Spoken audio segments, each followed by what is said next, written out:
Namaste, beautiful friends. It is David Ault, and I want to welcome you to the gathering. I imagine that you have heard someone being described as love in action.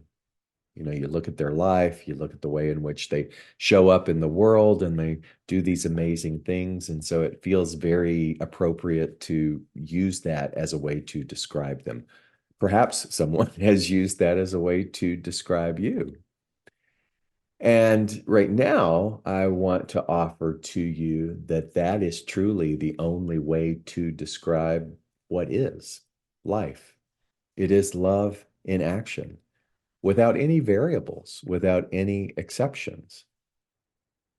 And now, what I want you to notice is all the spitfire, haywire going on in your brain, wanting to debunk that, to say, wait a minute, and to begin to talk about all of the things that transpire in what is one way to call it the relative reality, or what it is that you and I experience in human form.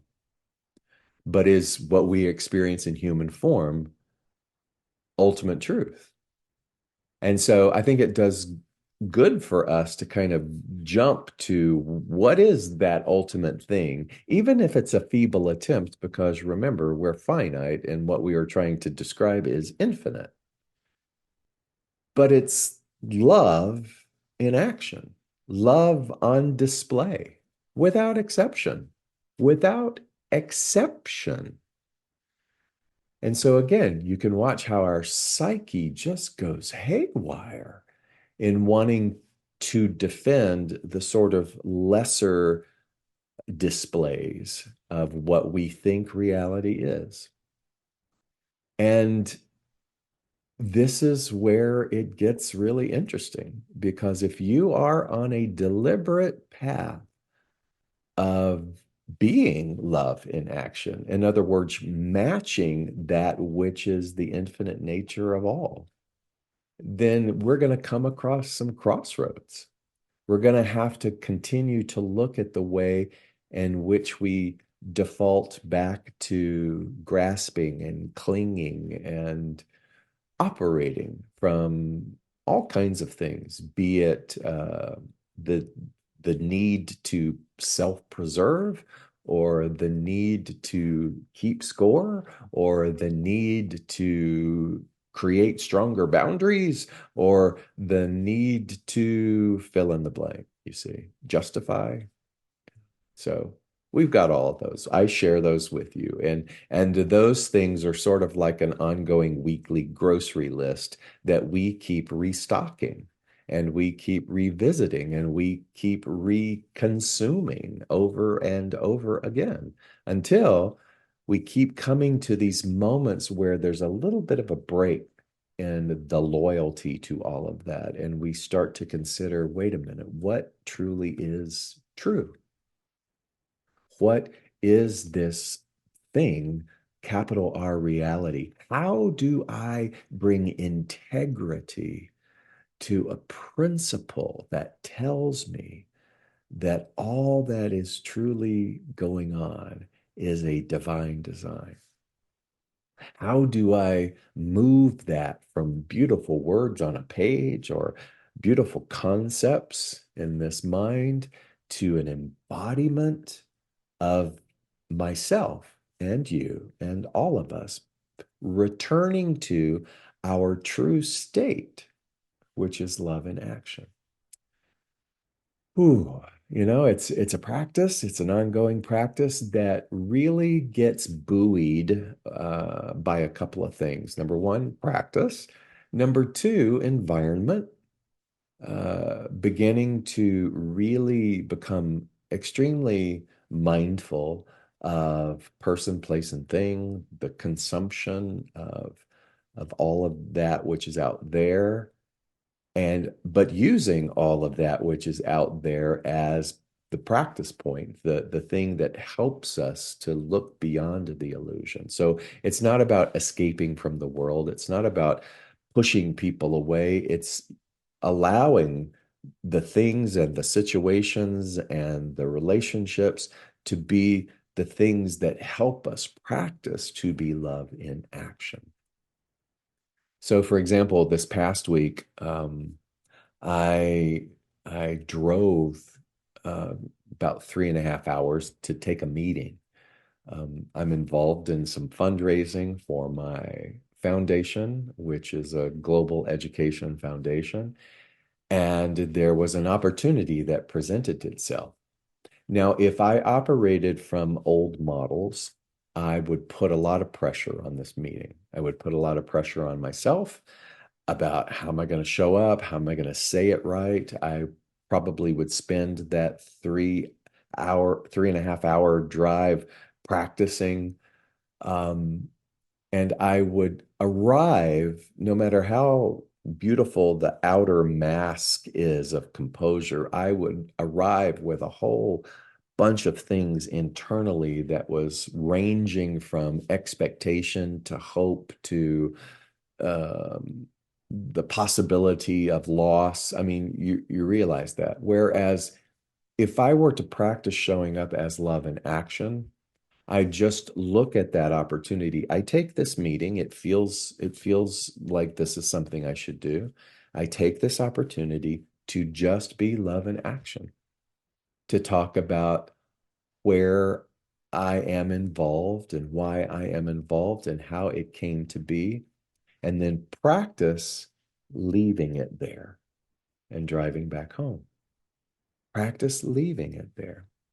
Practice leaving it there, meaning leave the love because there's more than enough to go around. Let the experience itself be the experience without any kind of tendrils of expectation and longing, and then continue to move on being love in action.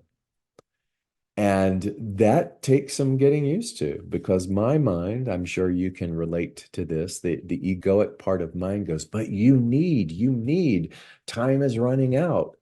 And although those things appear to be true, and although those things are sort of baked into the human part of doing business, sure, there are deadlines and things.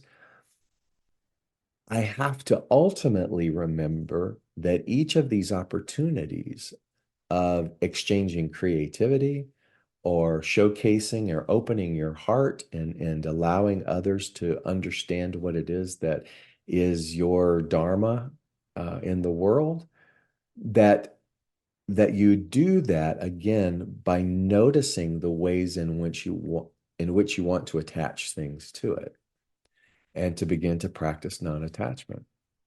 So once again, as we continue to unpack a lot of these personal applications, it doesn't mean anything when you listen to me unless you go and you apply it.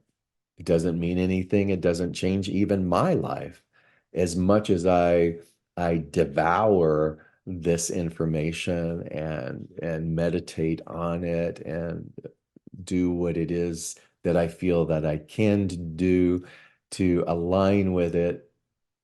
It takes practice. And that's what it means to be in the world, to be involved in the world. But in order to evolve in this world, one must be involved in it, not just involved in the books, not just involved in words on a page, not just involved in listening to like a sage on the stage, but to go out and to actually apply it, to go out and actually apply it. And so, how would you then apply the consideration? Let's say you're still considering that you're love in action. How would you begin to allow that consideration to blossom into your unwavering understanding of you as love in action? Again, it's going into the seeming difficult, going into the things that perhaps you've put a pause on out of fear, and allowing yourself to become integrated into these arenas of activities, into these things that stretch you back into the awareness of you as being being oceanic. I love that phrase, to recognize that we are not this finite thing. What we are is just oceanic, oceanic examples of vessels of love in action.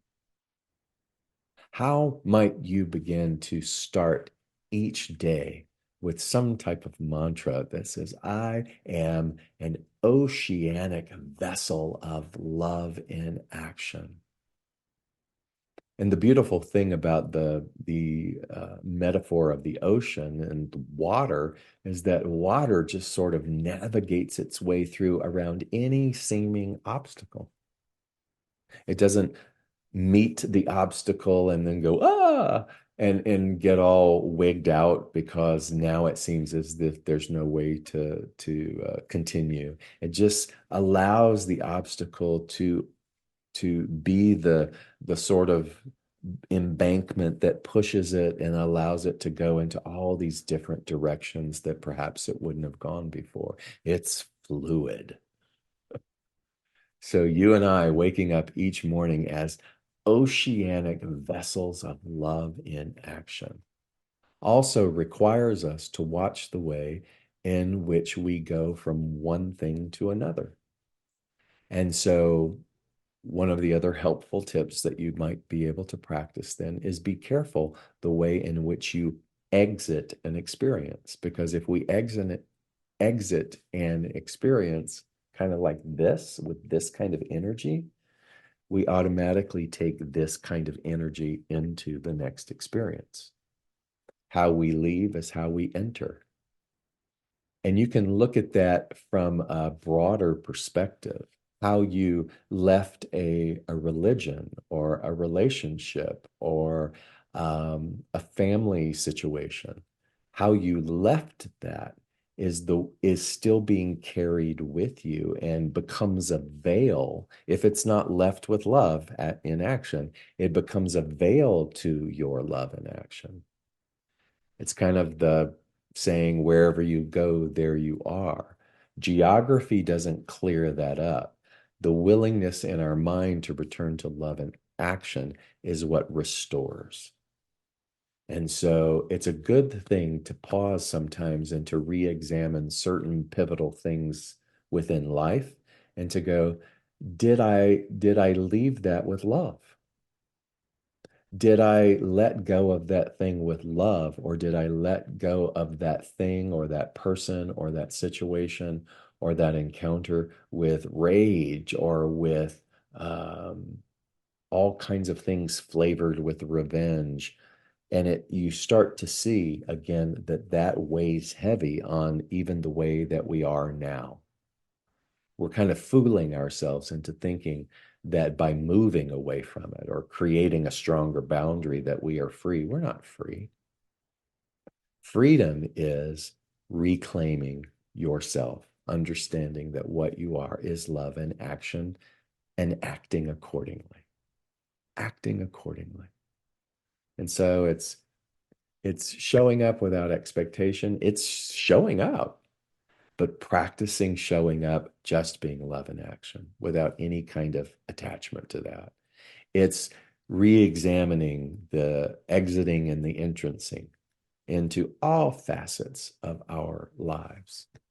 And I tell you, you kind of know that you're onto something when it feels hard, are when the world starts to almost seem as though it's louder than it's ever been before. I like to believe that those are indicators that you are onto something, because that which is the egoic nature of us sometimes will cling more tightly and amplify the noise more loudly when we are moving greater and greater in the direction of allowing all of that to fall. And so I champion you. I encourage you to write down, I am love in action.